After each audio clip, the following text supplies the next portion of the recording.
አሁን ዩቲ የምትባለው ጌታ ምስክሬ ምን ዘር እንደሆነች አላውቅም። አዶናይ ግን ትግራዋይ እንደሆነ አውቃለሁ። በኃይለኛው ትግራዋይ እንደሆነ አዶናይ አውቃለሁ። አቅም ያለው ሰይፉ ፋንታሁን ነው። ከሰይፉ ፋንታሁን ጋር ቲክቶክ ላይ ያለውን ነገር ታወዳድራላችሁ። እኔ ከ3 ቀን በፊት ምንድን ነው ያልኳችሁ? አዶናይ ሰይፉ ፋንታሁን ከጠራ አይንህን እንዳታሽ ሩጠህ ሂድ፣ ይሄን እድል እንዳያመልጥክ። ትክክለኛ ነገር ነበር የተናገሩት። የጨዋታው ህግ ተቀይሯል። ሰላም ውድ የፈታዊ ክሊፕ ቤተሰቦች እንኳን በሰላምና በደህና ወደ ቻናላችን ተመለሳችሁ። ባለፈው ቪዲዮአችን የቲክቶክ አዋርድ ፊልሚያ በዩቲናስና በአዶናይ መካከል ብቻ ይመስል ነበር። ጥበብ ከተጻነው ልምድ ከለውጥ ጋር የተደረገ ፊልሚያ። ዛሬ ግን ውድድሩን ሙሉ በሙሉ ሊቀይር የሚችል ሶስተኛና ግዙፍ ተጫዋች ወደ ሜዳው ገብቷል። ሰይፉ ፋንታሁን። የዩቲናስና የአዶናይ ውዝግብ ከቲክቶክ ገጾች አልፎ የሀገሪቱ ትልቅ መነጋገሪያ እንደሆነ ቀጥሏል። ነገር ግን ሰሞኑን የሆነው ነገር ፊልሚያውን ከቀላል የደጋፊዎች ሰጣ ገባ ወደ ከባድ የሚዲያ ተጽዕኖ ወንጀል ለውጦታል። እስኪ ይህንን ጥያቄ እንጠይቅ። ፊልሚያው ከቲክቶክ ወጥቶ ቴሌቪዥን ላይ ሲወጣ ምን ይፈጠራል? የዩቲናስና የአዶናይ ቲክቶክ አዋርድ ፊልሚያ የመጨረሻው ምዕራፍ ላይ ደረሰ ሲመስለን ማንም ያልጠበቀው አንድ ክስተት ነገሩን ሙሉ በሙሉ ወደ ሌላ ደረጃ ወስዶታል።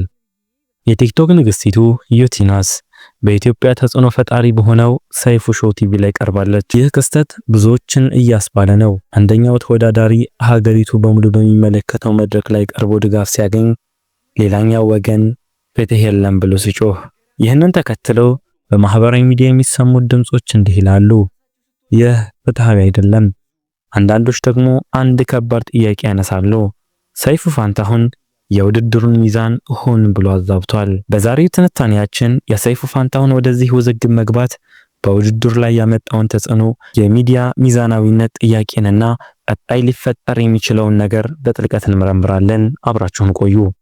ዳር 20 የሚካሄደው የቲክቶክ አዋርድ ላይ በምርጥ ኮንቴንት ክሬተር እጩ ናት። በዛም እንዲቀናት ተመኙላት። በእናታችሁ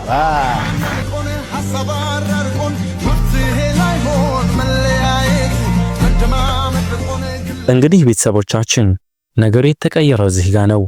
ዩቲናስ በሰይፉ ሾው መቅረብ የፈጠረው ውዝግብ፣ እስኪ ክስተቱን ከስሩ እንመልከተው።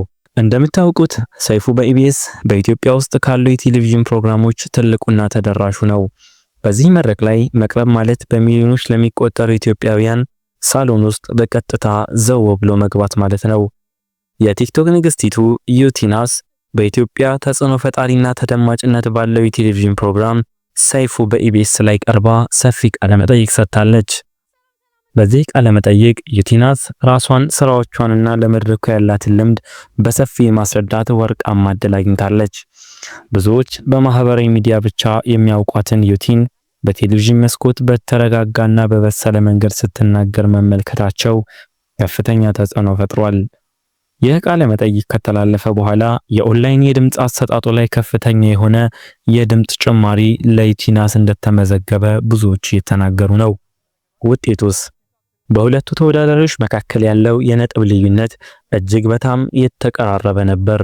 ነገር ግን ሰይፉ በሾው ላይ ዩቲናስን ማቅረቡን ተከትሎ እንዲሁ ሰይፉ ምረጧት የሚል ቅስቀሳ ማድረጉ በሁለቱ እጩዎች መካከል በነበረው ፉክክር ላይ ትልቅ ተጽዕኖ ፈጥሯል የሚል ቅሬታ ተፈጥሯል። አሃዛዊ ማስረጃው ይሄ ነው።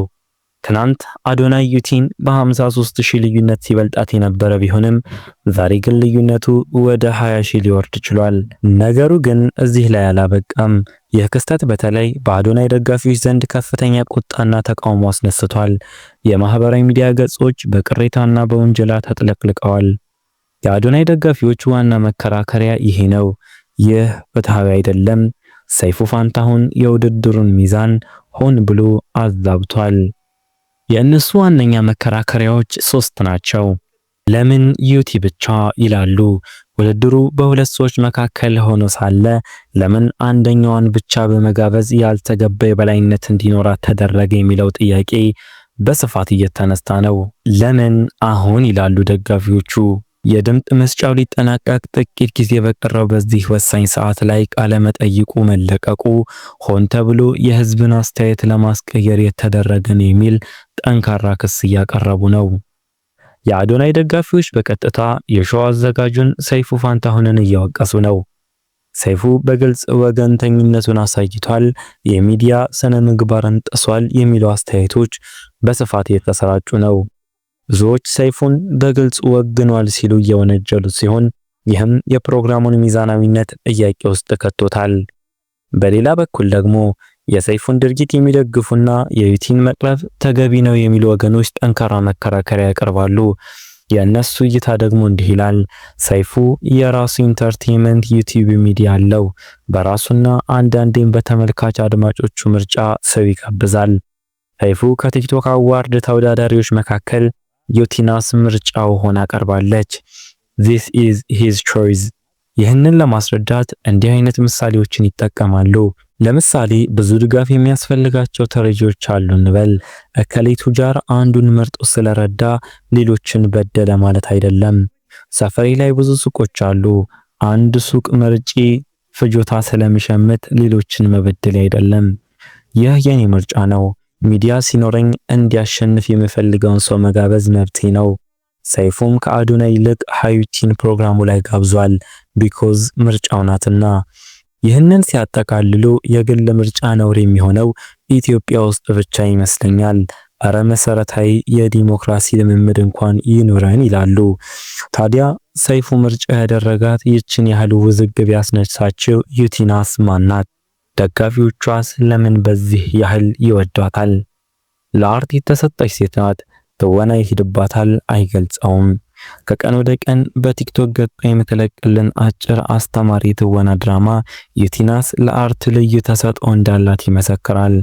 የሚገርመው የስክሪፕቱ ጸሐፊ ራሷ ሀያት ናስር ናት። ደርባባይ ንፍጦ እና እቴ የሰርግሽ ለታ የእሷ ውጤቶች ናቸው። አሳምራ ሰርታቸዋለች። በአካዳሚክሱም የዋዛ አይደለችም።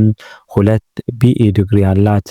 ደጋፊዎቿ እንደሚሉት ሕያውንም ሙታንንም በአስቀያሚ ምላሱ አዛ የሚያደርገው መንጋ ያልሰበራት ጀግናና ብርቱ ሴት ናት። ከሀገር ውስጥም አልፋ በአይኮኒክ አዋርድ ላይ ምስራቅ አፍሪካን ወክላ በቤስት ኮንተንት ክሪኤተር ኦፍ ዘ ይር እየተወዳደረች ትገኛለች። ይህንን ያነሱ ወገኖች እንዲህ ይላሉ። እዚህ ሀገር ላይ የፈለገ ጎበዝ ብትሆን የውድድር ሰዓት ስራህን የሚያስተዋውቅልህ ከሌለህ የማሸነፍ እድል ዝቅተኛ የፈለገ ጎበዝ ብትሆን የውድድር ሰዓት ስራህን የሚያስተዋውቅልህ ከሌለህ የማሸነፍ እድልህ ዝቅተኛ ነው። ሰፊው ህዝብ የሚመርጥህ በስራህ ተመስጦ ሳይሆን ባደረከው መሳጭ ቅስቀሳ ነው። ሀዩ ደግሞ ቢያንስባት እንጂ አይበዛባትም። እውነታው ይህ ነው። በሰይፉ በኢቢኤስ መድረክ ላይ መቅረብ ለማንኛውም ሰው ትልቅ የማስታወቂያ እድል ነው። ይህ እድል ደግሞ በውድድር ውስጥ ላለ አንድ ተወዳዳሪ ብቻ መሰጠቱ የፍትሃዊነት ጥያቄዎችን ማንሳቱ አይቀርም። የክስተት የውድድሩን አቅጣጫ ከጥበብ ወይስ ተጽዕኖ ወደ ሚዲያ ፍትሃዊነትና ተጽዕኖ ቀይሮታል? ግን ትልቁ ጥያቄ ይሄ ነው። የባህላዊ ሚዲያ ግዙፍ ተጽዕኖ የሶሻል ሚዲያን ህዝባዊ የድምፅ አሰጣጥ ውጤት ሊቀይረው ይችላል? የህዝብ ድምጽ በመጨረሻ ያሸንፋል ወይስ የሚዲያው ግፊት? እናንተስ ምን ትላላችሁ? የሰይፉ በኢቢኤስ ሾው ዩቲናስን ብቻ መጋበዙ ፍትሃዊ ነው ወይስ የሚዲያ ስራቸውን የሰሩት?